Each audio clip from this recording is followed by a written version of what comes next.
گلی سونی ہے، کیوں لتا آج گلی سونی ہے، کیوں لتا آج گلی سونی ہے، اٹھ میرے دھوم مچانے والے، اٹھ میرے دھوم مچانے والے، آنکھیں رو رو کے سجانے والے۔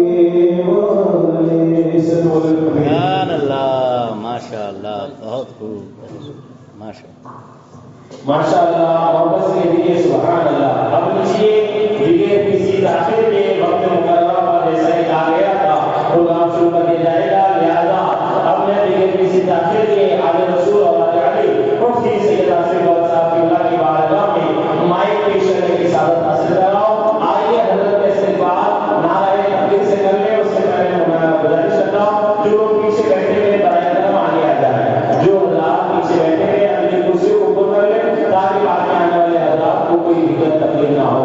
آئیے حضرت کے استقبال کریے، نعرہ تکبیر، نعرہ رسالت، مسلک اعلیٰ حضرت، علماء اہل سنت۔ السلام علیکم ورحمۃ اللہ وبرکاتہ۔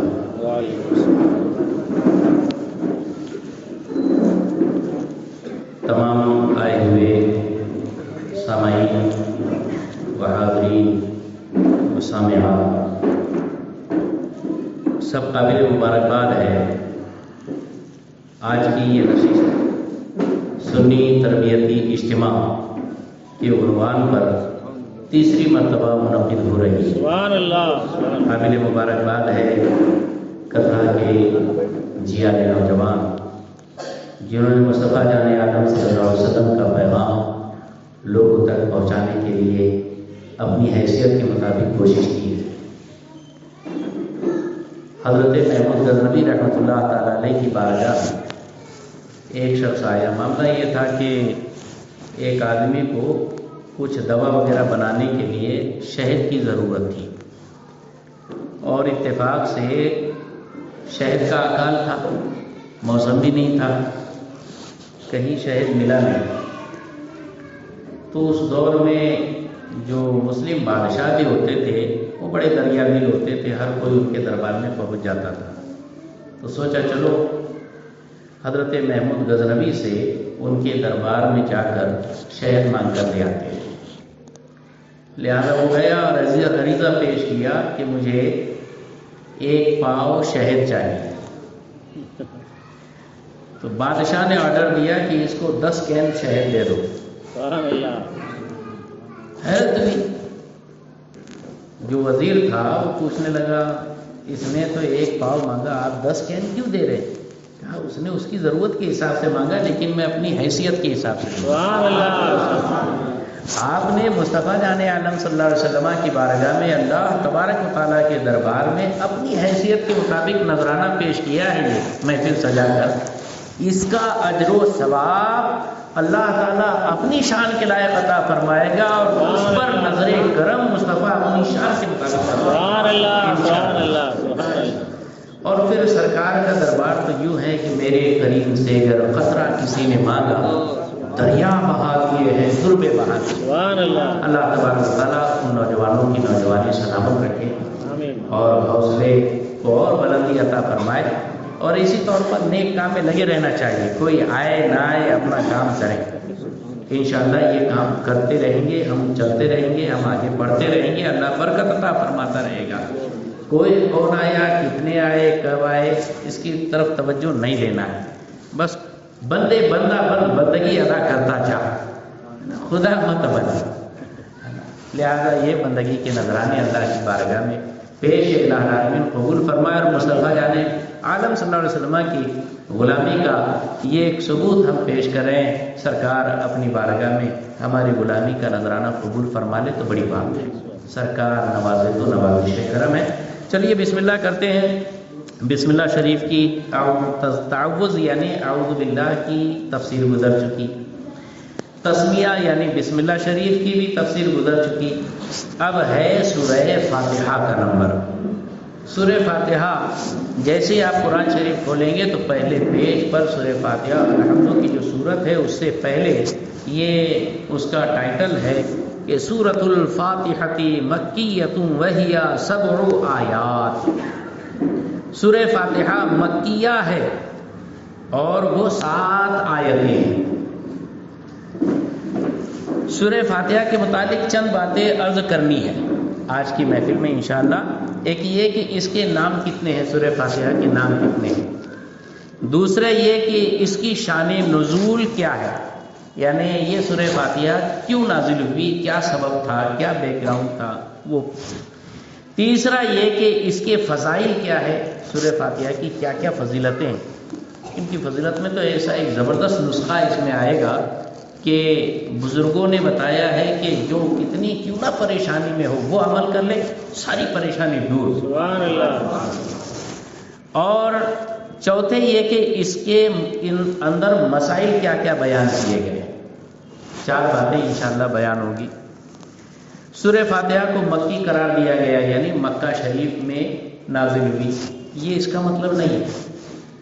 مکی کا مطلب ہجرت سے پہلے جو قرآن پاک نازل ہوا وہ مکی ہے، چاہے وہ مکے کے اندر یا مکے کے باہر یا کہیں بھی نازل ہوا ہو، وہ مکی کہلاتا ہے۔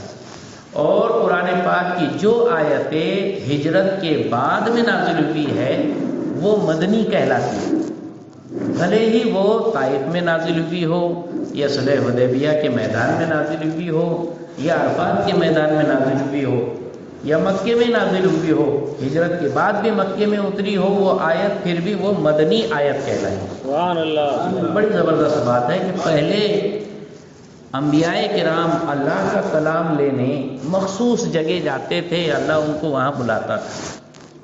حضرت موسیٰ علیہ السلام کوہ طور پر گئے، تب ان کو تورات انجیل ملی، ہے نا، توریت ملی۔ حضرت عیسیٰ علیہ السلام کو مخصوص جگہ انجیل عطا فرمائی گئی۔ لیکن مصطفیٰ جان عالم جو محبوب خدا ان کی شان یہ ہے کہ وہ اگر مکے میں رہے تو مکے میں قرآن نازل ہوتا ہے، مدینہ شریف چلا جائے تو وہی قرآن نازل ہوتا ہے۔ یہ نہیں حکم ہوتا کہ آؤ خانہ کعبہ میں تب ہم قرآن دیں گے، نہ، جہاں میرا محبوب ہوگا وہی قرآن نازل کیا جائے گا۔ یہ حضور پاک صلی اللہ علیہ وسلم کی شان، مکی مدنی ہونے میں بھی حضور کی بڑی نعت اور بڑی شان شوکت کا اظہار ہے۔ سورہ فاتحہ کے کل 20 نام ہے، 20 نام۔ ہاں، ایک نام ہے فاتحہ، دوسرا نام ہے فاتحۃ الکتاب، تیسرا نام ہے ام القرآن، چوتھا نام ہے سورۃ الکنز، خزانے والی سورت، چوتھا نام ہے سورہ وافیہ، پانچواں نام ہے سورہ وافیہ، چھٹا نام ہے سورہ کافیہ، ساتواں ہے سورہ شافیہ، پھر سورہ شفا، پھر سب مثانی، سورہ نور، سورہ رقیہ نہیں، رقیہ مانے منتر مارنا، ہاں، جھاڑ پھونک کرنا، اور سورہ الحمد، سورہ دعا، سورہ تعلیم المسئلہ یعنی مانگنے کا طریقہ سکھانے والی یہ سورت ہے کہ اللہ سے مانگنا ہے تو کیسے مانگنا ہے وہ اس سورت کے اندر بتایا گیا ہے۔ پھر سورۃ المناجات اور سورہ تفویض، سورہ سوال، سورہ ام الکتاب، سورہ فاتحۃ الکتاب، سورہ صلاۃ، یہ اس طور پر 20 نام ہوئے سورہ فاتحہ کے۔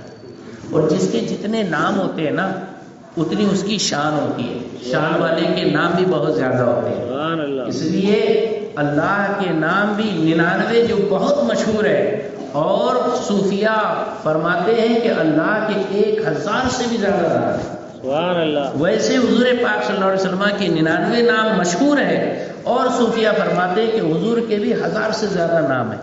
تو جس کے جتنا مشہور ہوتا ہے، جتنی شان ہوتی ہے، اتنے اس کے نام بھی ہوتے ہیں۔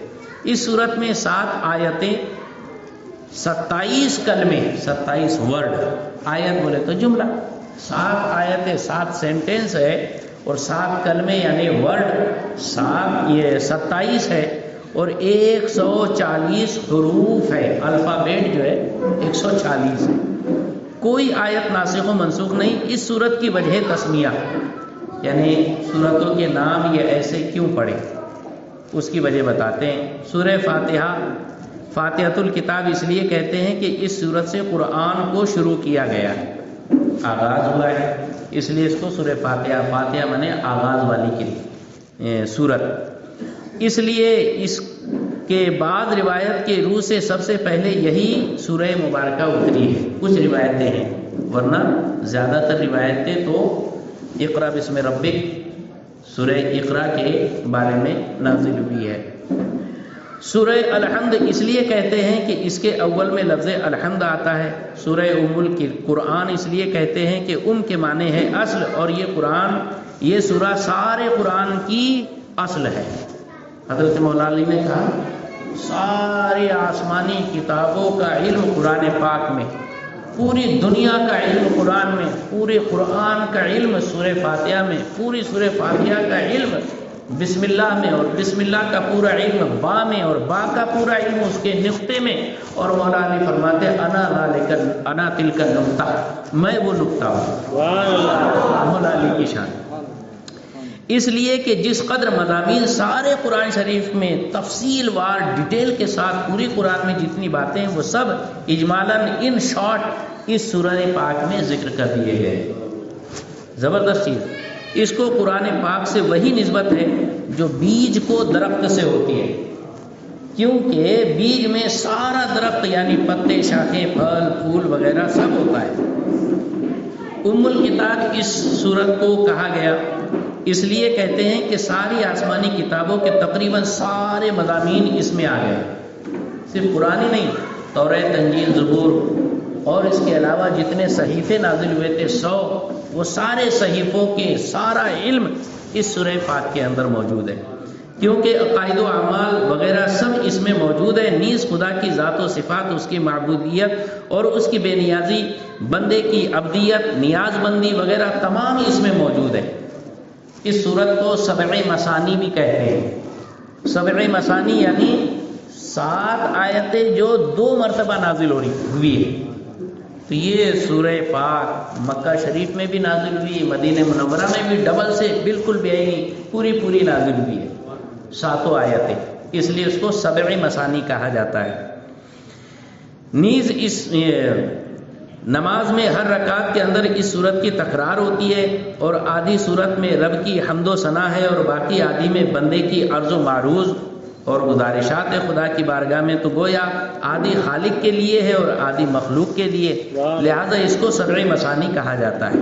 اسی طرح کی صورت کسی اور آسمانی کتاب میں نہیں آئی، ایسی کوئی بھی صورت دیگر آسمانی کتابوں میں نہیں آئی، یعنی کسی اور پیغمبر کو عطا نہیں کی گئی۔ سورہ فاتحہ کا ثواب قرآن کے 7ویں حصے کے برابر ہے، لہذا جو شخص اسے 7 بار پڑھ لے وہ پورے قرآن شریف کا ثواب پائے گا، پورا قرآن پڑھنے کا ثواب ملے گا۔ سورہ فاتحہ 7 مرتبہ ریپیٹ کرے گا تو۔ نیز اس کی آیتیں بھی 7 ہے اور دوزخ کے دروازے بھی 7۔ جو شخص ان 7 آیتوں کو پڑھنے کا پابند ہوگا انشاءاللہ اس پر دوزخ کے 7 دروازے بند ہو جائیں گے۔ کیا بات! حدیث شریف میں ہے کہ ایک بار جبریل امین نے بارگاہ نبوت میں یعنی حضور کی بارگاہ میں عرض کیا کہ میں آپ کی امت پر دوزخ کے عذاب کا خوف کرتا کہ آپ کی امت دوزخ میں کبھی جائے گی تو کتنی تکلیف ہوگی، مجھے ڈر تھا کہ آپ کی امت دوزخ میں نہ جائے۔ جب سورہ فاتحہ اتری تو مجھے اطمینان ہو گیا، کیونکہ یہ 7 آیتیں جہنم کے 7 طبقوں کا قفل ہے۔ سبحان اللہ! یعنی آپ یہ سورہ فاتحہ پڑھ لو جہنم کو لاک ڈاؤن لگ جائے گا۔ کیا کہنا ہے؟ تفسیر کبیر کے اندر یہ روایت منقول ہے۔ سورہ وافیہ بھی اس کا نام ہے، وافیہ کے معنی پوری ہونے والی۔ اس صورت میں یہ خصوصیت ہے کہ ہر رکعت میں پوری پڑھی جاتی ہے، نماز کی ہر رکعت کے اندر، فرض کی پہلی 2 رکعتوں میں پوری پڑھی جاتی ہے۔ دوسری صورتیں اگر 2 رکعت میں آدھی یا آدھی سے کم و بیش پڑھ دی جائے تو کوئی حرج نہیں، لیکن سورہ فاتحہ پوری ٹوٹلی 100% پڑھنا ہی پڑھنا ہے۔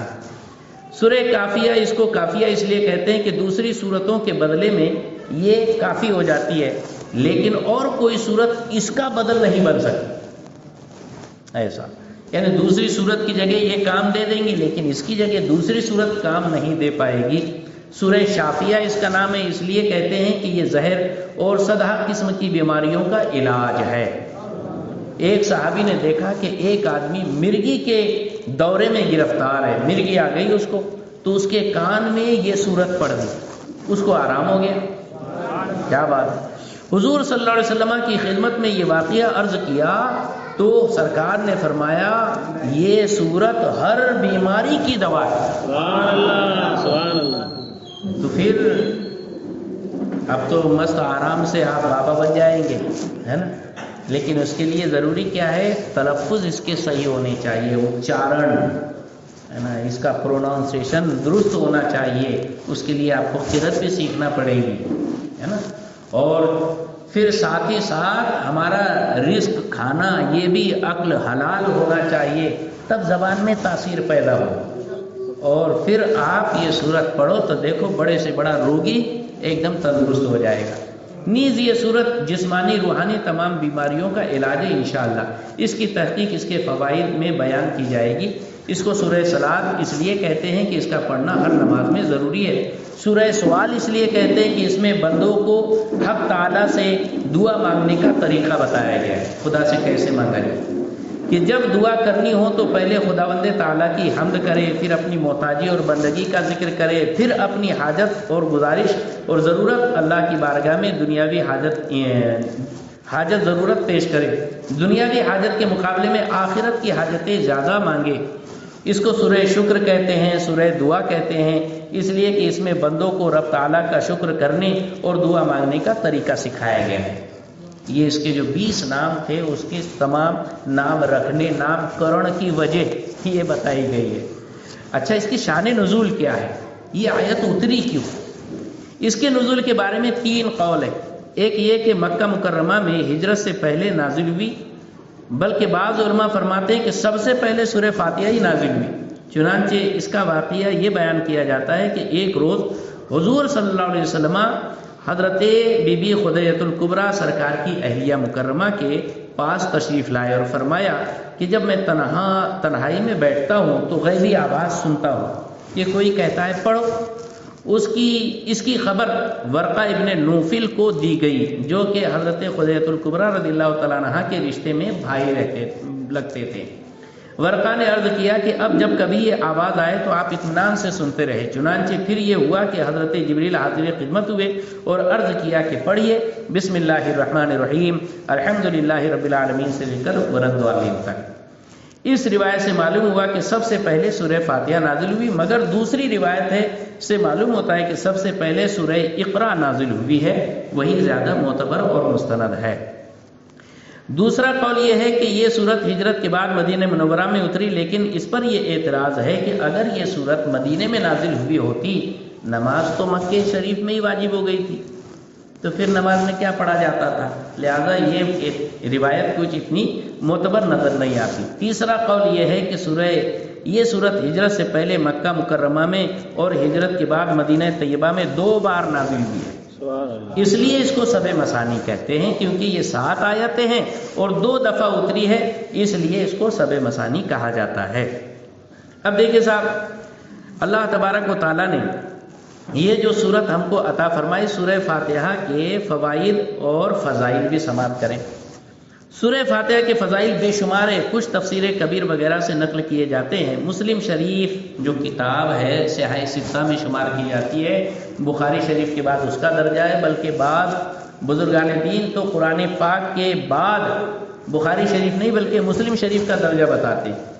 تو اتنی اونچی حدیث کی کتاب کے اندر ہے کہ ایک مرتبہ ایک فرشتے نے آسمان سے نازل ہو کر بارگاہ نبوت میں عرض کیا، یا رسول اللہ، مبارک ہو آپ کو 2 نور ایسے ملے ہیں جو کسی نبی کو نہیں ملے۔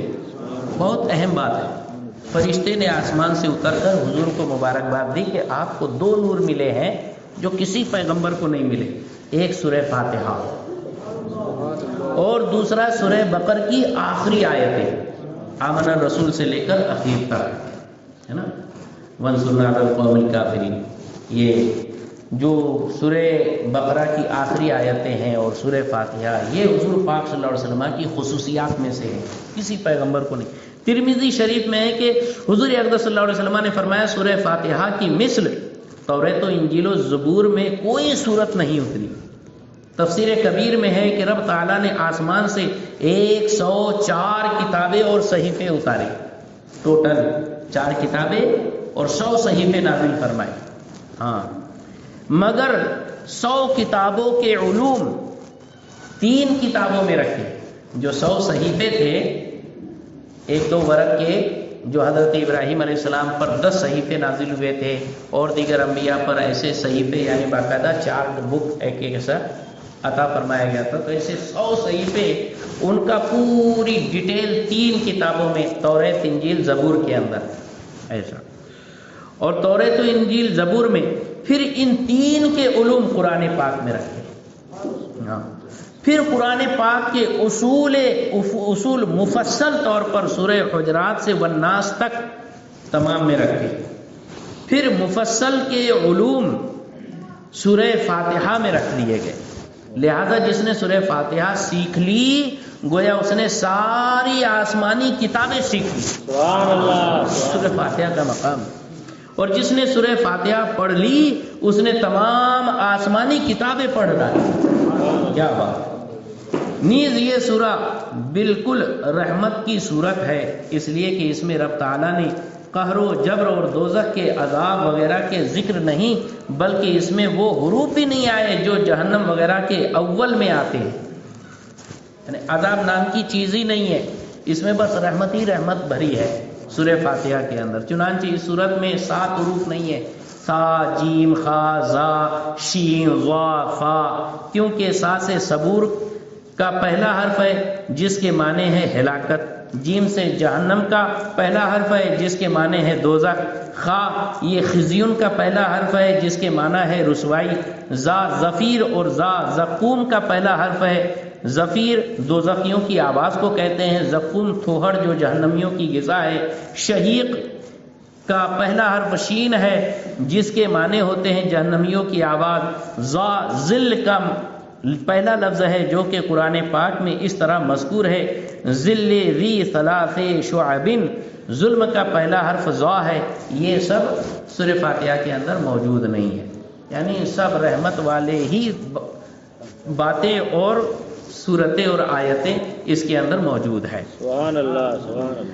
جب حضرت جبریل امین یہ صورت لے کر نازل ہوئے تھے تو 70,000 فرشتے ساتھ میں لائے. سبحان اللہ. اس کی یہ اہمیت. فوائد میں سنو. سورہ فاتحہ کے بے شمار فائدے ہیں جن میں سے چند بیان کیے جاتے ہیں. جو شخص سورہ فاتحہ 100 بار پڑھ کر دعا مانگے اللہ تعالیٰ اس کی دعا قبول فرمائے گا. سبحان اللہ.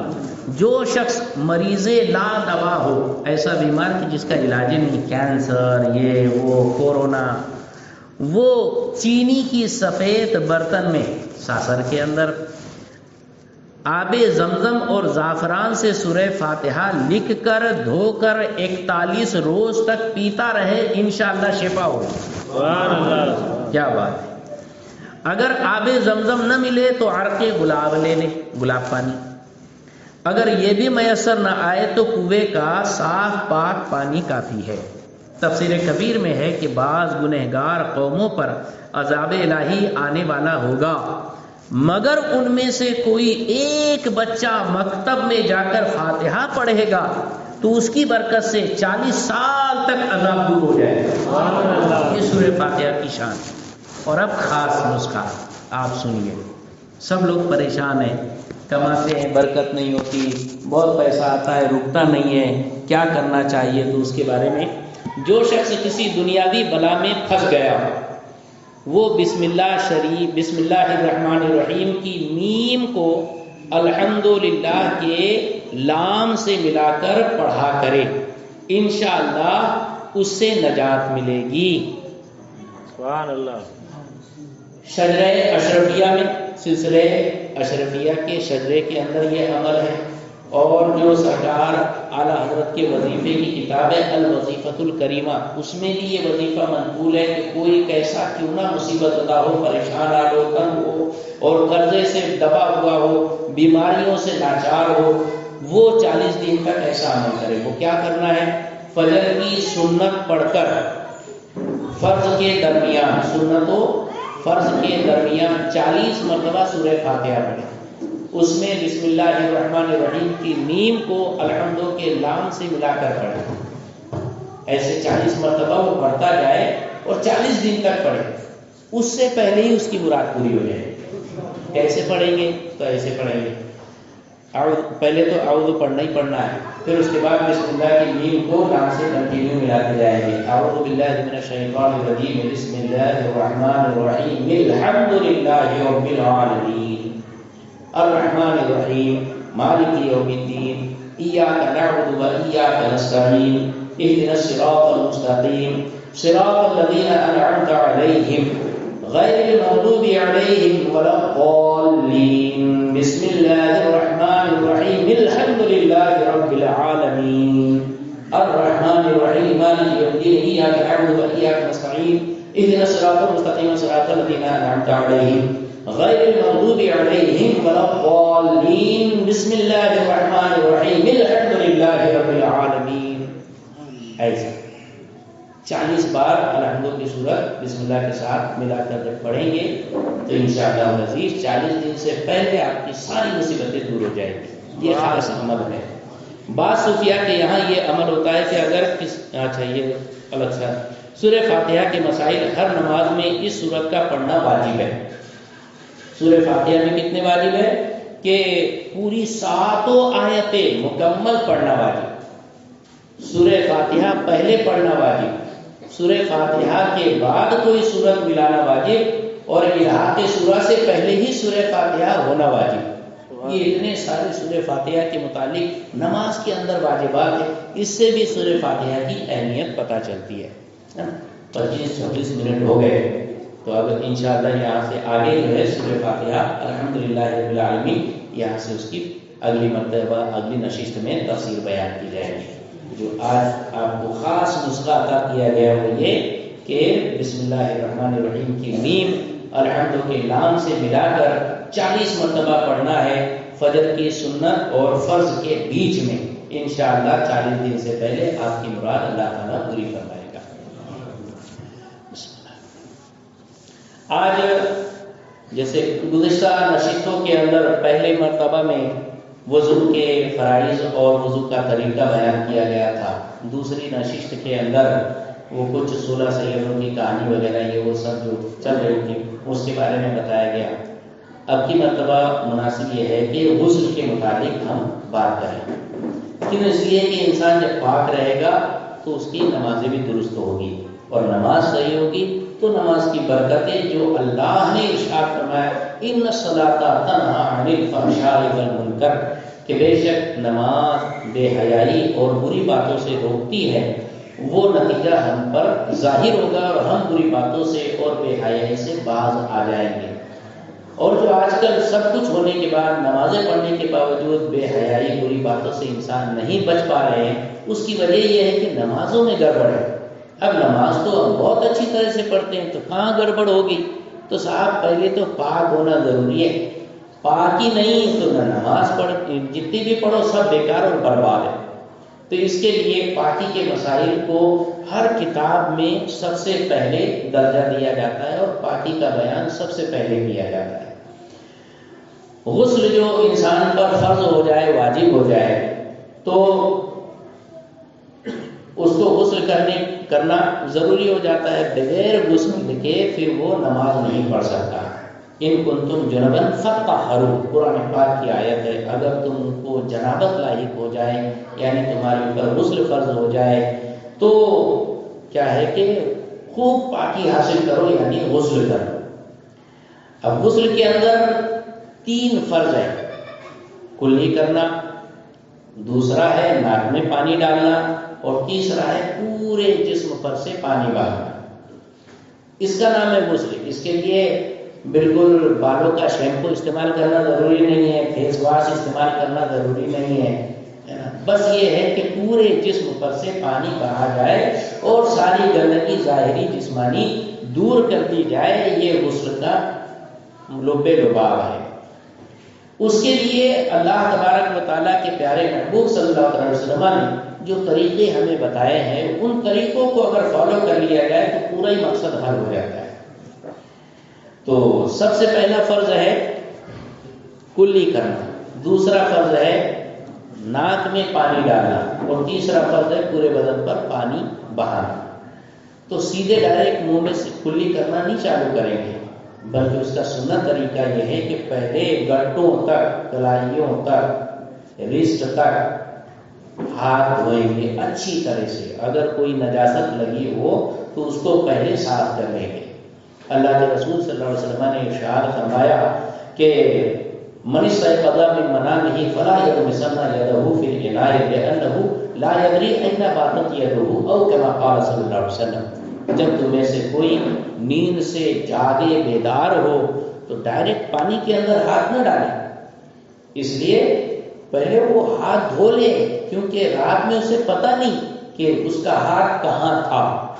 ہو سکتا ہے بے خیالی میں سوتے ہوئے آدمی نے بھجا لیا، کچھ چھوٹی موٹی پھنسی پھوٹ گئی ہوگی، اس کا پیپ مواد خون ناخنوں کے اندر رہ گیا ہوگا، تو یہ تو نجس ہو گیا۔ اب پانی میں اگر آپ ٹچ کریں گے تو پانی بھی ناپاک اور نجس ہو جائے گا، اس سے تو نہ وضو ہو سکتا ہے نہ غسل ہو سکتا ہے، بلکہ جو پاک ہوگا وہ بھی ناپاک بن جائے گا۔ اس لیے ہمارے حضور پاک صلی اللہ علیہ وسلم نے ارشاد فرمایا کہ پہلے ہاتھ دھو لینا چاہیے۔ فلا یغمسن یدہ فی الاناء، ڈائریکٹ برتن میں ہاتھ نہ ڈالے بلکہ پہلے ہاتھ دھو لے۔ اسلام اتنی صفائی والا مذہب ہے کہ اور کسی مذہب میں یہ صفائی کا تصور بھی نہیں ہو سکتا۔ اتنی باریک باتیں ہمارے حضور نے ہم کو سکھائی۔ ارے صاحب یہ تو غسل کی بات ہے، استنجے کے طریقے بھی ہمارے حضور نے ہم کو سکھایا ہے۔ سبحان اللہ۔ ہاں، ماں باپ نہیں بتاتے ہوں گے کہ کیسے دھونا کیسے کرنا، لیکن مصطفیٰ نے سب کچھ سکھایا۔ کیسے وہ مطلب ہمارے لیے رحمت للعالمین ہے، ذرا اندازہ لگائیے۔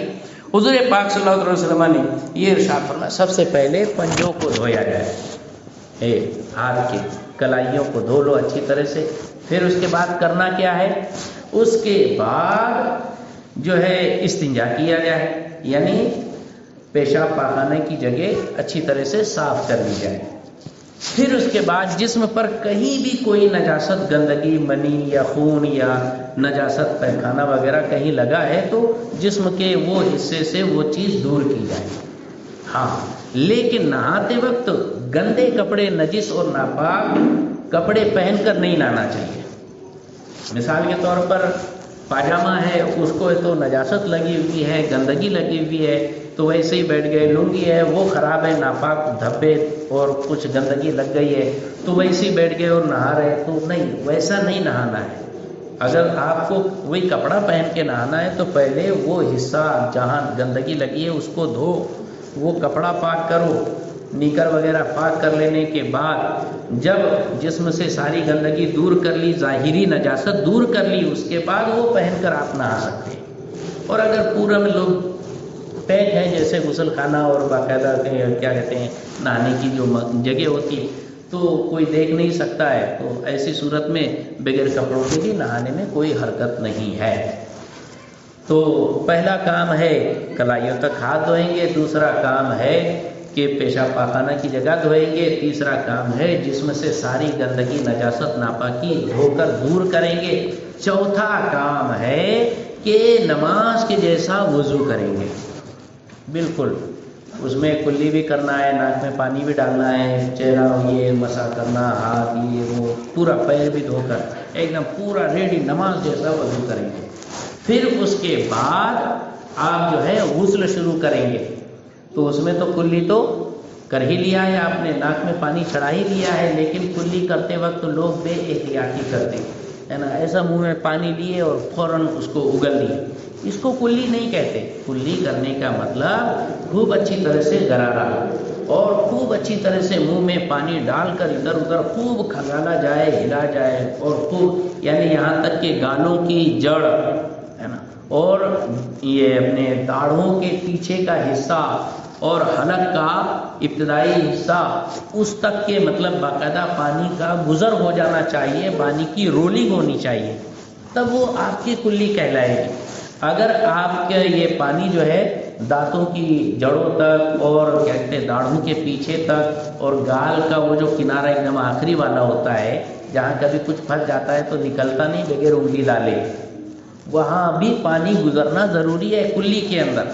اس لیے روزے کے اندر زیادہ گہرائی سے کلی نہیں کرنا ہے، اگر ایک قطرہ بھی حلق سے نیچے اترا روزے کی حالت میں تو روزہ ٹوٹ جائے گا، ہے نا۔ تو اچھی طرح سے کلی کرنا چاہیے، بالخصوص جب کھانے کا کوئی حصہ دانتوں کے بیچ میں پھنسا ہوا ہے، گوشت کے ریشے اٹکے ہوئے ہیں تو اس کو بھی پہلے صاف کر لینا ضروری ہے۔ وہ گوشت کے ریشے نکال کر اس کے اندر سے پانی گزر جائے، اس کا دھیان ہونا چاہیے۔ تو نہانے سے پہلے برش کر لیجئے اور پھر دانتوں سے اپنے دانت بھی صاف کر لیجئے، یہ احتیاط کرنا ضروری ہوگا۔ اچھا، یہ سب کر کے اگر کبھی کسی نے دانت کے اوپر کیپ بیٹھایا ہے تو کوئی حرکت نہیں، تو بھی اس کا غسل ہو جائے گا، وہ کیپ نکال کر اس میں گھسڑنے کی ضرورت نہیں ہے۔ سونے کے دانت چاندی کے دانت لگا دیتے لوگ، میٹل ہوتا ہے وہ، بولنے کے لیے سونا چاندی بول دیتے، یا پھر کہہ لیجئے کہ سوراخ تھا اس کے اندر مسالہ بھر دیا ہے تو اس کو اکھاڑ کے وہاں پانی گھسانے کی ضرورت نہیں ہے، وہ مجبوری ہے۔ یا وہی لوگ پان وغیرہ کھاتے ہیں تو نیچے جڑ پر وہ سب جم جاتا ہے، اس کی ایک کھپلی آ جاتی ہے تو اس کو بھی ہٹانے کی ضرورت نہیں ہے، اس کو ہٹانے جائیں گے تو آپ کا دانت یہ ڈسٹرب ہوگا یا مسوڑے کو تکلیف پہنچے گی، لہذا اللہ تعالیٰ نے وہ معاف کر دیا ہے۔ کتنی بڑی بات ہے، یعنی ہم غلطی کر رہے ہیں لیکن اللہ تعالیٰ چھوٹ دیتا جاتا ہے، لیکن زیادہ بھی غلطی نہیں کرنا، اوور غلطی پر معافی نہیں ہے۔ ہاں، تو یہ ہے کہ کلی اچھی طرح سے کر لیجیے آپ۔ ناک میں پانی چڑھانے کا مطلب کہ ناک کا نرم حصہ جہاں تک ہے وہاں تک اندر پورا پانی پہنچنا ضروری ہے، لہذا چلو میں پانی بھریے اور ناک میں پانی چڑھائیں گے تو ہلکی سی ہوا اندر کھینچنا ہے، آپ کو سانس اندر لینا ہے تاکہ وہ پانی آپ کے نتنوں میں بھرتا ہوا نرم حصے تک پہنچ جائے، زیادہ زور سے نہیں کھینچنا کہ دماغ میں پہنچ جائے اور چھینک آ جائے اور پریشانی میں مبتلا ہو جاؤ، ورنہ روزے کی حالت میں ایسے زیادہ سنک لیا پانی تو روزہ ہی ٹوٹ جائے گا۔ یہ احتیاط کرنا ضروری۔ اندر اگر کچھ مطلب جمع ہوا ہے کھپلی وغیرہ تو یہ وہ جو بلغم وغیرہ کی تو اس کو صاف کر لینا واجب ہوگا، اس کے رہتے ہوئے آپ غسل کریں گے تو پھر غسل صحیح نہیں ہوگا، اس لیے ناک اچھی طرح سے صاف کرنا ہے۔ ہر بال کی کھال نرم حصے تک کے بالکل تر ہو جانا چاہیے، یہ ناک میں پانی چڑھانے کا معاملہ ہوا۔ پھر اس کے بعد جو ہے آپ جو ہے اس سر کے اوپر پانی ڈالیں اور اچھی طرح سے سر کے بالوں کو بھگا لیں، داڑھی ہے اس کو بھی اچھی طرح سے پانی سے مطلب نم کر لیں، جسم کے اوپر تیل کی طرح پانی چپڑ لیں، اچھی طرح سے چپڑ لینے کے بعد میں سر کے اوپر پانی ڈالیں، پھر دائیں طرف پانی ڈالیں، پھر بائیں کاندھے پر پانی ڈالیں اور پھر پورے جسم پر پانی ڈالیں۔ اس طور پر آپ بالکل پاک صاف ستھرے ہو جائیں گے، غسل آپ کا صحیح ہوگا بنا صابن کے۔ اور اگر صابن استعمال کر رہے ہیں تو بہت اچھی بات ہے، لیکن صابن بھی پاک ہونا چاہیے۔ اب یہ کیسے پتہ چلے گا کہ کون سا صابن پاک ہے کون سا صابن ناپاک ہے؟ لائف بوائے تو اس معاملے میں بالکل فل بدنام ہو چکا ہے کہ وہ تو ایک دم گارنٹیڈ بتا دیا گیا ہے کہ اس کے اندر سور کی چربی ملی رہتی ہے، تو لائف بوائے تو استعمال کرنا ہی نہیں ہے، وہ کتنا کیوں نہ اس کے اوپر مطلب ڈیولپ کر لیا گیا ہو، لائف بوائے استعمال مت کرو۔ اور بھی لکس کے بارے میں بھی بتایا گیا ہے کہ اس میں بھی گندگی اور نجس چیزیں ملی ہوتی ہے، بہت سارے انگریزی صابن ہوتے ہیں اس کے اندر یہ کیا کہتے ہیں سور کی چربی یا کیا کہتے ہیں الکوہل وغیرہ ملا ہوتا ہے، تو اس سے بچنا چاہیے۔ لیکن جس کے بارے میں آپ کو پکا پتہ ہے وہ صابن تو استعمال کرنا ہی نہیں ہے، اور جس کے بارے میں آپ کو معلوم نہیں ہے تو اس کو بلا شبہ استعمال کر سکتے ہیں جب تک کہ آپ کو یقینی طور پر کوئی دلیل نہ مل جائے کہ اس میں کوئی نجس اور ناپاک چیز ملی ہے۔ جیسے پتنجلی والے بابا نے کہا کہ میں اپنے پروڈکٹ میں گوموتر ملاتا ہوں، اس کا اپنا اسٹیٹمنٹ ہے، لہذا اس کی تو کوئی چیز بھی استعمال نہیں کرنے کا پتنجلی، اس میں تو آلریڈی وہ گوموتر ملا کے اور ناپاک کر دیتا ہے نا، گنگا جل بول کے گوموتر ملا دیتا ہے، تو ایسی چیزیں جس کے بارے میں آپ کو یقین ہے وہ چیزیں استعمال نہیں کرنا ہے. جس کے بارے میں آپ کو پکا پتہ نہیں کہ وہ اس میں کوئی گندگی نہیں ملی ہے کہ نہیں ہے تو اس کو آپ استعمال کر سکتے ہیں، ہے نا. ہاں، اور یہ جو صابن اگر کبھی ایسا ویسا استعمال میں آ گیا تو اس میں پھر یہ احتیاط کرنا بے انتہا ضروری ہوگا کہ اس کی کوئی چھیٹ آپ کے پانی کے بکیٹ میں نہ جانے پائے. جسم کے اوپر سے اچھل کر یا ہاتھ ہی سے ٹپک کر وہ پانی جو صابن ناپاک صابن کا گندا پانی اس میں ٹپکنا نہیں چاہیے.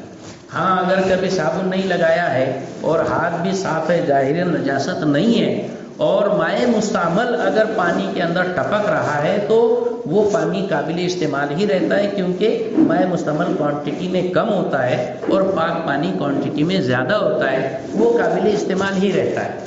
لیکن اگر کسی نے ایسا کیا کہ ہاتھ دھوئے بغیر پہلے ہی گرم پانی کتنا ہے چیک کرنے کے لیے وہ کل انگلی ڈال کے چیک کرتے ہے نا، تھرمامیٹر، کہ کتنا گرم ہے کتنا ٹھنڈا ہے، تو جیسے ہی آپ نے انگلی ڈالی یہ انگلی کی حد سے اکبر کہہ لیجیے نجاست حکمیہ وہ پانی کے اندر منتقل ہوگی اور پوری بالٹی کا پانی مائع مستعمل ہو گیا.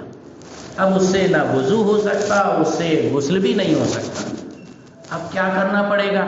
تو پوری بالٹی کا پانی پھینک دے. یہاں تو پانی کی اللہ کا کرم ہے، بہت مہربانی ہے ناسک والوں پر، لیکن اور دوسری جگہ جائیے 3 دن میں ایک بار نل آتا ہے، بڑی مشکل ہوتی ہے پانی. تو اس کو بھی پاک کرنے کا طریقہ ہے. مائع مستعمل کو پاک کرنے کا طریقہ یہ ہے کہ نل چالو کر دو، وہ اوور فل ہو کر جیسے ہی بہنا شروع ہو جائے گی وہ مائع جاری بن جائے گا، بالٹی پوری پاک.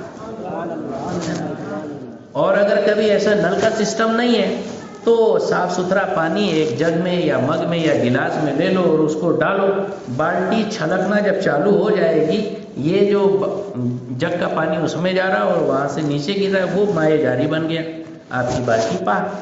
یہ مائع مستعمل کو پاک کرنے کا طریقہ. لیکن اگر نجس پانی مل گیا تو وہ تو سراپا نجاست ہے. اگر اس میں صابن کا رنگ بو مزہ محسوس ہو رہا ہے تو پھر اس کو تو آپ پھینک ہی دو، یا پھر اتنا پانی بہاؤ کہ اس کا رنگ بو مزہ سب ختم ہو جائے، تب کہیں جا کر وہ پاک بننے والا ہے. یہ پانی کے پاک ناپاک کرنے کے مسائل بھی آپ کو جاننا ضروری ہوں گے جب آپ کا مطلب یہ غسل صحیح ہو پائے گا. تو غسل کے لیے ان باتوں کی نزاکتوں کا خاص خیال رکھنا ہے. اور جو ہے پورے جسم پر سے جو پانی بہانا ضروری ہے، تو جسم کے بہت سارے ایسے حصے ہوتے ہیں کہ جہاں آپ کوشش کریں گے تبھی پانی پہنچے گا. جیسے ایسے بیٹھ کے نہا رہے مزے سے، تو یہ جو گلا، گردن اور گلا جہاں آ کر ملتا ہے نا وہاں تو سلوٹ دبی رہتی ہے. جب تک کہ منڈی اوپر کر کے وہاں پانی نہیں پہنچائیں گے پانی نہیں پہنچنے والا.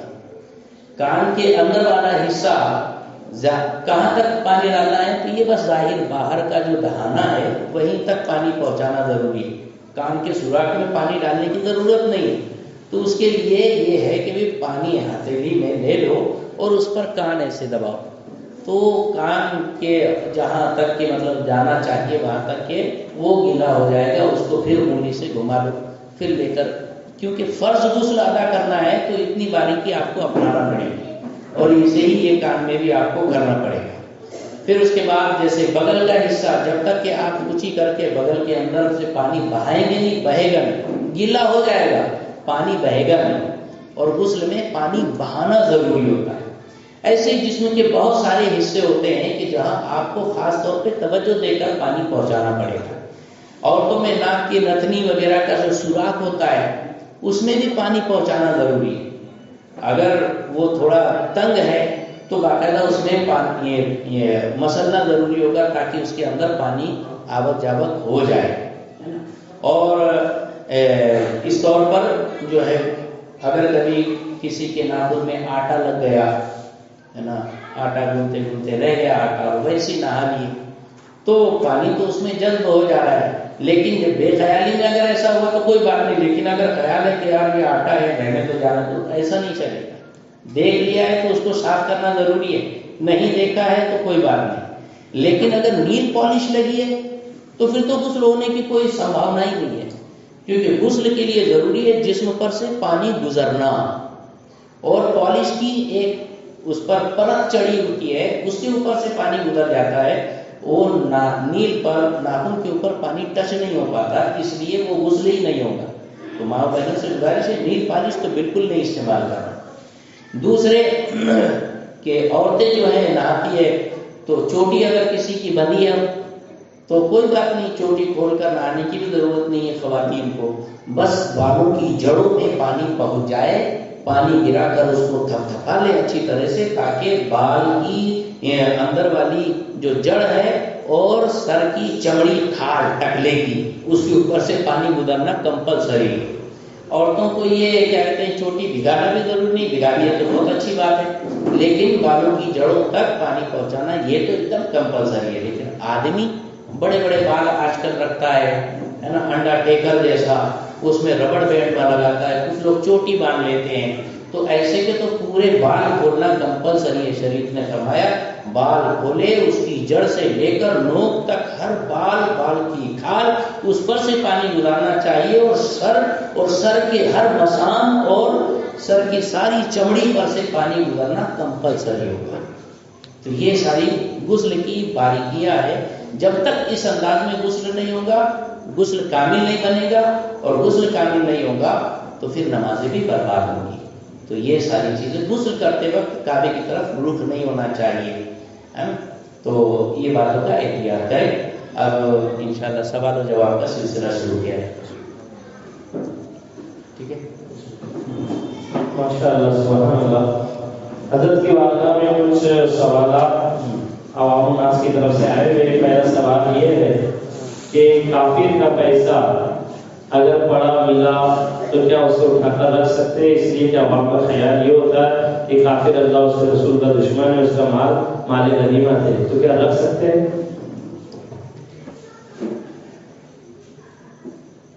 اگر راستے میں پڑی چیز مل گئی اور پتہ ہے کہ اس کا مالک کون ہے، تو ایک مسلمان کی شان یہ ہے کہ اس کا مال اس تک پہنچائے، چاہے وہ کافر ہو کہ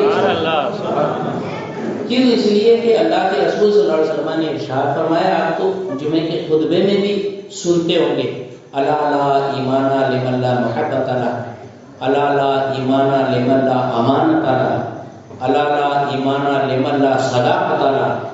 سنو، اس کا ایمان ہی نہیں جس میں محبت نہ ہو، اس کا ایمان ہی نہیں جو امانت دار نہ ہو، اس کا ایمان ہی نہیں جو سچ نہ بولتا۔ تو اس سے امانت داری کی اہمیت پتہ چلتی ہے۔ لہذا معلوم ہے کہ یہ کافر کا پیسہ ہے، اتنا تو معلوم ہے، لہذا لے کر پہنچا جس کا ہے اس کو، تاکہ ایک اسلام کا بھی تو امپریشن پڑنا چاہیے۔ ہمارے حضور پاک صلی اللہ علیہ وسلم کے بہت سارے اوصاف ہیں، کیا نہیں اللہ نے اپنے محبوب کو ہر خوبی سے نوازا، لیکن دو خوبیاں ایسی کہ کافر بھی وہ خوبی ماننے پر مجبور ہو گئے۔ صادق الوعد الامین، سبحان اللہ، سبحان اللہ، کہ وعدے کے سچے اور پکے امانت دار۔ سبحان اللہ، سبحان تو اس پیغمبر کے ماننے والے تو ہم کو کتنی امانت داری ہونی چاہیے، جس کی چیزیں اس تک پہنچانا۔ دوسرا سوال یہ ہے، حضرت سلیمان علیہ السلام نے جو تخت اٹھوایا تھا اس کے بدلے میں کچھ دیا یا نہیں؟ حضرت سلیمان علیہ السلام نے جو تخت منگوایا تھا وہ 60 ہاتھ یعنی 90 فٹ چوڑا، 90 فٹ اونچا، 90 فٹ لمبا، اور کئی ٹن اس کا وزن سونے چاندی سے بنا ہوا اور ہیرے موتی جڑا ہوا وہ تخت بلقیس، جس کو اعلان کیا تھا کہ وہ کون ہے جو وہ تخت لے آئے، کیونکہ بلقیس ملکہ سبا، ملک سبا کی مہارانی، یہ حضرت سلیمان علیہ السلام کے پاس آ رہی تھی۔ تو حضرت سلیمان علیہ السلام نے سوچا کہ دین اور حق کی شان اس پر ظاہر کرنا چاہیے، اس لیے اپنے دربار میں اعلان عام فرمایا کون ہے جو وہ تخت اٹھا کر میرے پاس لائے۔ ایک جنات کھڑا ہوا، عرض کرتا ہے حضرت آپ کی یہ محفل اور مجلس ختم ہونے سے پہلے میں لا سکتا ہوں۔ حضرت سلیمان علیہ السلام نے فرمایا اس سے بھی جلدی کوئی لا لے۔ تو ایک شخص کھڑے ہوئے جس کو اللہ نے کتاب کا علم عطا فرمایا سبحان اللہ ہاں، سبحان اللہ کہ انا یہ آتی ہے قضائی ارتد الیہ طرفک، کہ میں اس تخت کو لے آؤں گا پلک جھپکنے سے پہلے۔ سبحان اللہ وہ حضرت سلیمان علیہ السلام کے درباری وزیر حضرت آصف بن برقیہ رضی اللہ تعالیٰ عنہ تھے، جو پیغمبر نہیں تھے، حضرت سلیمان علیہ السلام کی امت کے ولی تھے۔ سبحان اللہ انہوں نے ایک لمحے کے اندر وہ تخت بلقیس حاضر کر دیا۔ اب یہ کہ بھئی بغیر پیسوں کے، بغیر اس کے عوض کے کیسے لے لیا؟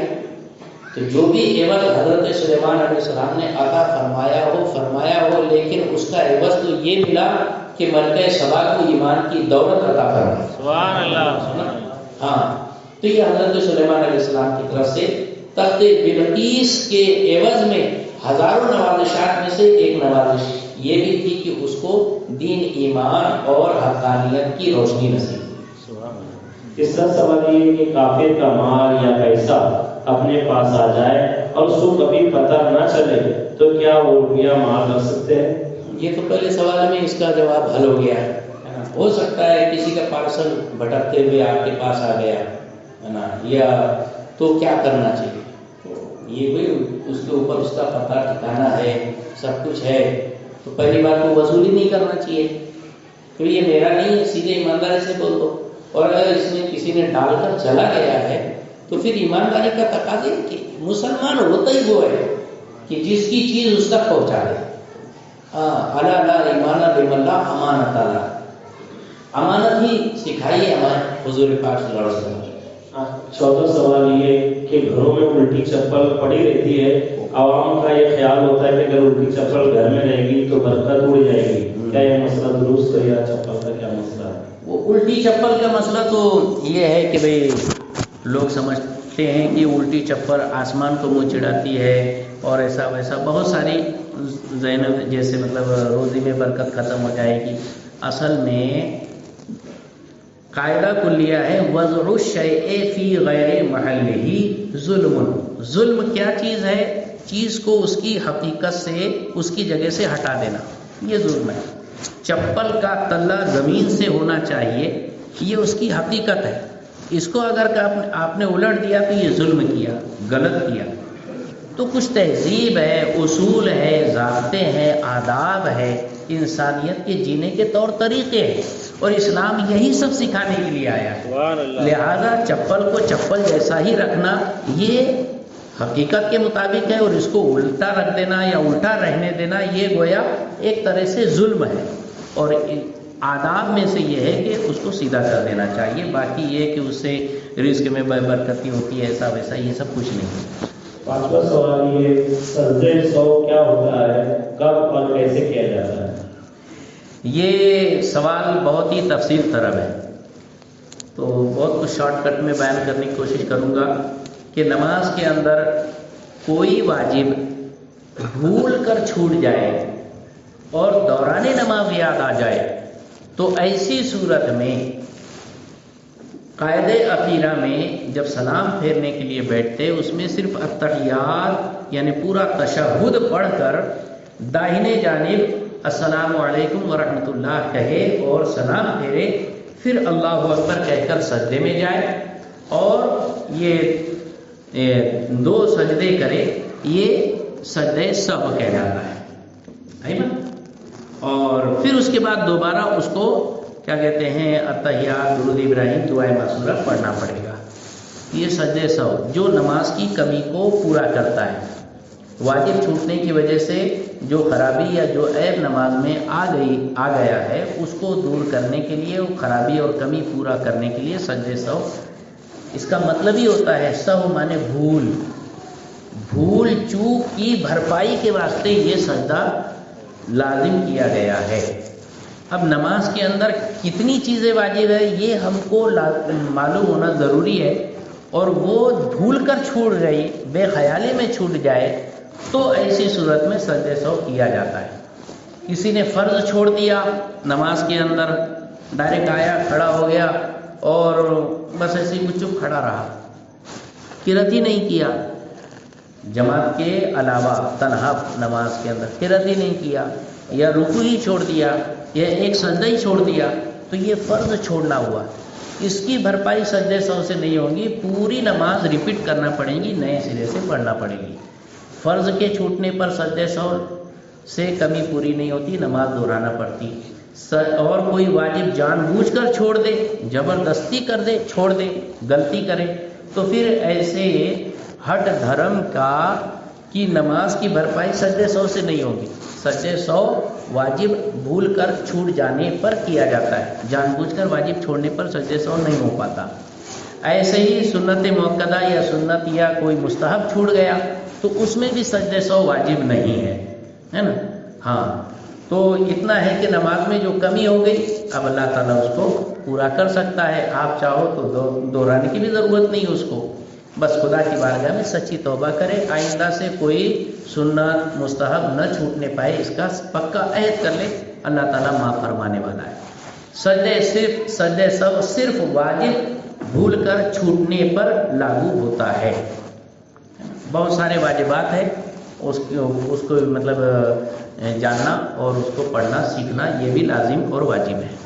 چھٹا سوال، کیا نماز جنازہ کے بعد جنازہ کندھوں پر نہ اٹھانا ضروری ہے؟ یہ بھی ایک عجیب سا مسئلہ ہے۔ دو چیزیں ہوتی ہیں، ایک تو شادی اور دوسرا میت۔ اس جگہ کسی مفتی کے فتوے نہیں چلتے، لوگ ہی اپنے حساب سے سب کرتے ہیں۔ جیسے نماز جنازہ ہو گئی قبرستان کے اندر، اس کے بعد قبر تک لے جانے کے واسطے بولتے ہیں نہیں کاندھے پر نہیں اٹھانے کا، ایسی ہاتھ میں تول کے لے کے چلو۔ یہ کوئی مسئلہ ہے ہی نہیں، ہے ہی نہیں، بلکہ قدوری کے اندر تو یہ آیا ہے کہ جب تک کہ میت قبر کے پاس کاندھے سے اٹھا کر اتاری نہ جائے تب تک کہ کوئی آدمی زمین پر نہیں بیٹھ سکتا، یہ مسئلہ ہے۔ اس سے کیا پتہ چلا، یعنی قبر تک کاندھے پر میت کو اٹھا کر لے جا سکتے، اور جب کندھے سے جنازے کو نیچے اتاریں گے اس کے بعد ہی کوئی بیٹھے گا۔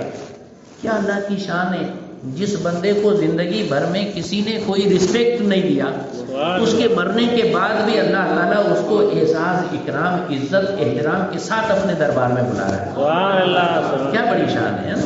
تو یہ کوئی مسئلہ نہیں ہے کہ بھئی نماز جنازہ ہو گئی تو ہاتھ میں تول کر ہی جنازہ لے کر جاؤ، کاندھے پہ نہیں اٹھا سکتے، بالکل غلط۔ اس میں کتنی مصیبت ہوتی، کاندھے پر اٹھانے کے بعد زیادہ میت بھاری ہو تو بیچارے بیچ میں ایک دو کھڑے ہو جاتے ہیں سپورٹ کے واسطے، تو کاندھے والوں کو بھی کاندھا نہیں دکھتا، اور ایسے ہی چار آدمی اٹھا کر لے جاتے تو ان کی تو ناف ٹلنے کی بات آ جاتی۔ یہ زبردستی کے مسئلہ ہے، اس کی کوئی حیثیت نہیں، کاندھے پر اٹھانا چاہیے، اٹھا سکتے ہیں۔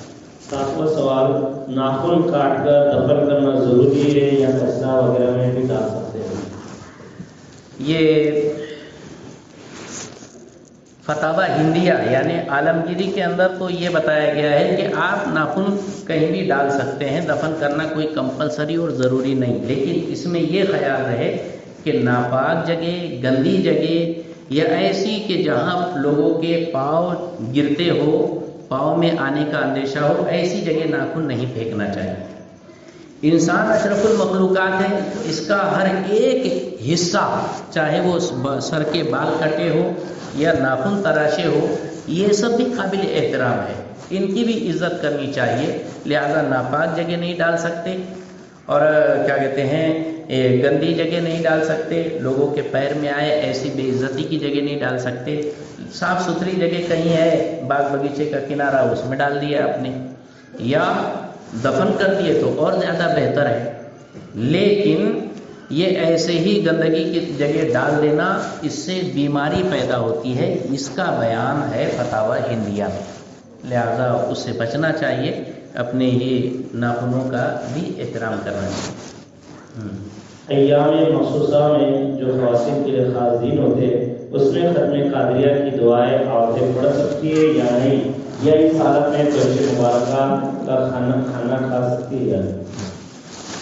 ترش مبارکہ بہت زبردست اور انتہائی متبرک تبرک ہے سرکار غوث پاک کا، اور سرکار اعلیٰ حضرت نے، حضور مفتی اعظم ہند نے، اور ہمارے سرکار مفتی نان پارا نے ناسک والوں کو یہ خاص تحفہ عطا فرمایا۔ سبحان اللہ۔ اس کا احترام تو ناسک والے خوب اچھی طرح سے کرتے ہیں، اور یہ کہ صاحب دیکھیے جہاں تک کہ شریعت کے مسئلے کی بات ہے تو ان مخصوص ایام میں عورت قرآن کی تلاوت نہیں کر سکتی، باقی دعائیں پڑھ سکتی ہے، بلکہ سورہ فاتحہ بھی اگر دعا کی نیت سے پڑھنا چاہے تو پڑھ سکتی ہے۔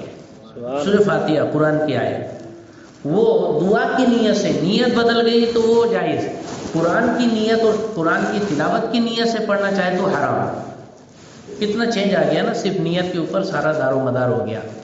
تو سورہ فاتحہ کے برابر تو نہیں ہے وہ دعائیں، ہے نا، کہ رب انی مغلوب فانتصر، یہ دعا کے طور پر پڑھ رہا ہے نا، یا شیخ عبد القادر جیلانی شاہین اللہ یہ دعا کے طور پر پڑھ رہا ہے۔ تو حقیقت میں دیکھا جائے تو دعا کے طور پر ان سب کو پڑھنے میں حرکت نہیں ہے، لیکن بچنا بہتر ہے نا۔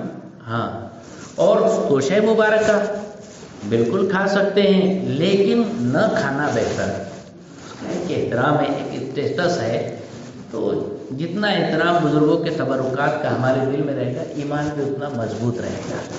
اور یہی برکت ہے ناسک والوں کے ایمان کو ڈاکہ نہیں ڈال پا رہے ہیں، کیونکہ یہ بزرگوں کا احترام کرتے ہیں، تبرکات کا احترام کرتے ہیں۔ نواں سوال، جھوٹ بولنا یا گالی دینا کتنا برا ہے؟ یہ تو جگ ظاہر بات ہے، جھوٹ بولنا اللہ تعالیٰ فرماتا ہے لعنت اللہ علی الکاذبین، اللہ کی لعنت ہے جھوٹوں پر۔ تو جو خدا کی لعنت جس سبب سے ہو وہ چیز کتنی بری ہوگی، کچھ بولنے کی ضرورت ہی نہیں۔ اور جھوٹا تو بس یہ ہے کہ بھئی دنیا کے اندر بھی قابل اعتبار نہیں رہتا، اور آخرت میں اور اللہ کے دربار میں تو وہ دکھانے کے بھی لائق نہیں رہے گا۔ اور دوسرا گالی دینا گالی دینا، تو یہ زبان تو کس لیے آئی؟ تو اعلیٰ حضرت فرماتے ہیں دہن زبان تمہارے لیے، سبحان اللہ، ہمارے بدن میں ہے جہاں تمہارے لیے، ہمارے یہاں تمہارے لیے، اٹھے بھی وہاں تمہارے لیے۔ یہ زبان اللہ نے حقیقت میں دی ہے مصطفیٰ کے تعریف کرنے، قرآن کی تلاوت کرنے اور دین کے مسئلے بولنے بتانے اور سچی اچھی بات کرنے کے لیے۔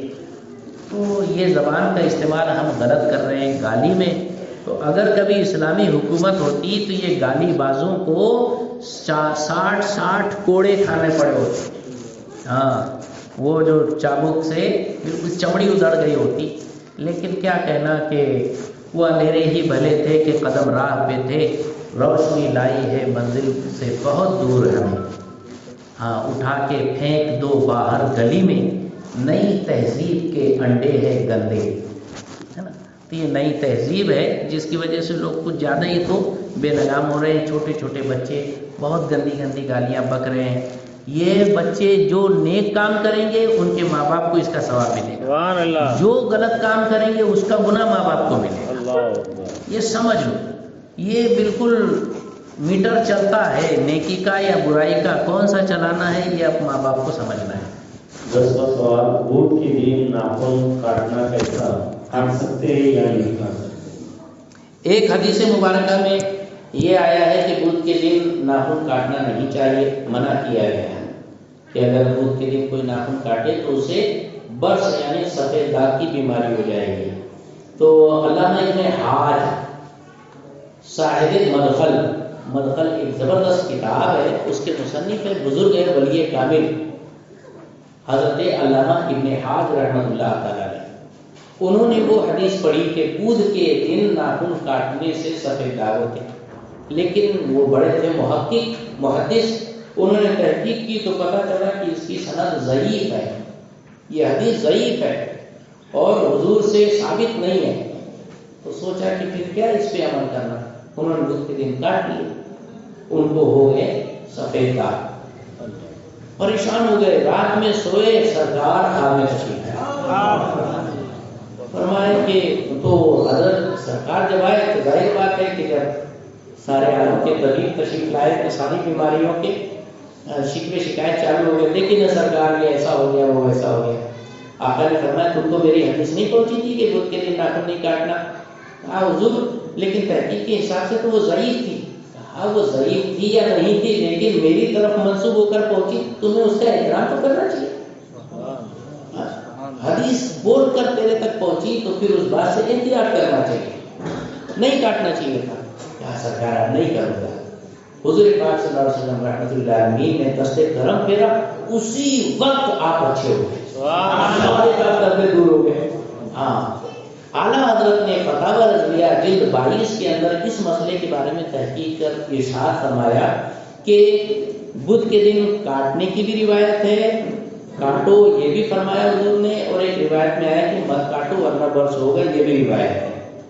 تو بہتر یہ ہے کہ بدھ کے دن نہ کاٹو، لیکن اگر کاٹنا واجب ہو جائے بدھ کے دن تو کاٹنا ضروری ہوگا۔ اب کاٹنا کب واجب ہوگا؟ ناخن کاٹنا کبھی واجب ہوتا ہے؟ تو یہ سنو، 40 دن سے زیادہ حجامت نہ کرانا یہ منع ہے۔ کم سے کم 40ویں دن کاٹنا واجب ہو جاتا ہے۔ ناخن اگر 39 دن ہو گئے، 40واں دن بدھ پڑ رہا ہے، 39 دن تک کاٹے گی، اور 40واں دن بدھ پڑ رہا ہے، اعلیٰ حضرت فرماتے ہیں کہ پھر وہ بدھ کے دن کاٹے نہ، اس لیے کہ نہ کاٹنے کے بارے میں جو حکم تھا وہ ایک حدیث کے اندر تھا، اور وہ بھی اس کی سند اتنی مضبوط نہیں، لیکن یہ 40ویں دن واجب ہو گیا کاٹنا، تو واجب کا درجہ اس سے اونچا ہوتا ہے، اس لیے کاٹنا ضروری کمپلسری ہو جائے گا۔ ہاں، اگر 40 دن کے اندر کی بات ہے، ہفتے بھر کے اندر کی بات ہے، تو پھر بدھ کے دن مت کاٹو، یہ اعلیٰ حضرت فرماتے ہیں۔ غسل جو ہے نا، غسل جو کرتے ہیں یہ اکثر جیسا غسل میں وضو کرنا سنت ہے نا، ہاں، اگر باتھ روم میں گئے جیسے ہاتھ وغیرہ نجاست دور کر کے غسل شروع کر دی، وضو نہیں کرے، ہاں وہ غسل پورا ہو گیا تو جا کے سیدھا مسجد میں نماز پڑھ سکتے ہیں؟ بالکل پڑھ سکتے ہیں، اس کے لیے الگ سے وضو دہرانے کی ضرورت نہیں ہے، کیونکہ وضو کے اندر جو فرائض ہے وہ غسل کے اندر آ ہی گئے ہیں۔ ہاں، لیکن پہلے سنت طریقہ یہ تھا کہ پہلے وضو کیا جاتا، پھر اس کے بعد غسل کیا جاتا، لیکن بغیر وضو کیے ڈائریکٹ نہا لیے، اور اس کے بعد جب نماز کے لیے پہنچے تو کیا ڈبل سے اس کو وضو کرنا پڑے گا، جبکہ کوئی نافی سے وضو پایا نہیں گیا، یعنی پیشاب پاخانہ نہیں کیا، ہوا خارج نہیں ہوئی، وضو ٹوٹنے والی کوئی بات نہیں پائی گئی، تو اس کا غسل بھی ہے اور وضو بھی ہے، اس کو وضو دہرانے کی ضرورت نہیں، دہرائے تو اچھی بات ہے۔ جیسا احتلام وغیرہ ہوتا ہے غسل فرض ہوتا ہے، جیسا کہ ہم کون سی چیزیں پڑھ سکتے ہیں؟ جس پر غسل فرض ہو وہ کیا کیا نہیں کر سکتا؟ ایک تو نماز نہیں پڑھ سکتا، مسجد میں داخل نہیں ہو سکتا، طواف نہیں کر سکتا، قرآن پاک کو ہاتھ نہیں لگا سکتا، ہے نا، اور قرآن پاک کی تلاوت بھی نہیں کر سکتا، ہے نا، یہ ساری پابندیاں اس پر لاگو ہو جائیں گی۔ جو غسل وغیرہ نہیں کرتے، جی غسل تو کرتے ہیں لیکن شرمگاہ کی طرف نظر جاتی ہے، ہاں، اس کا وضو باقی رہتا ہے۔ ہاں جی، بہت پیارا سوال فرمایا ہے۔ اکثر لوگ یہ سوچتے ہیں کہ وضو کر لینے کے بعد اگر کسی کو برہنہ دیکھ لیا یا خود برہنہ ہو گیا یا برہنہ اپنے آپ کو دیکھ لیا تو اس کا وضو ٹوٹ جاتا، ایسا کوئی مسئلہ ہی نہیں ہے۔ اگر کسی نے بالکل اوپن ہو کر غسل کیا ہے نہا دھونے کے بعد، اگر اس کی نظر اپنی شرمگاہ پر پڑ جاتی ہے تو وضو میں کوئی فرق نہیں آتا، ہے نا، ہاتھ بھی لگانے سے وضو نہیں ٹوٹتا ہے، امام اعظم کے یہاں، امام شافعی کے یہاں الگ مسئلہ ہے۔ باقی جو ہے اگر کبھی وضو کر کے آپ نکلے، راستے میں بچے ہیں بغیر کپڑے کے گھوم رہے پھر رہے چھوٹے چھوٹے بچے، تو اس پر بھی بڑے میاں بہت غصہ ہوتے ہیں، بچے بھی کپڑے نہیں پہناتے، وہ ہمارا وضو ٹوٹ جاتا، ٹوٹتا ہی کچھ نہیں ہوتا اس سے، ہے نا۔ السلام علیکم ورحمۃ اللہ وبرکاتہ۔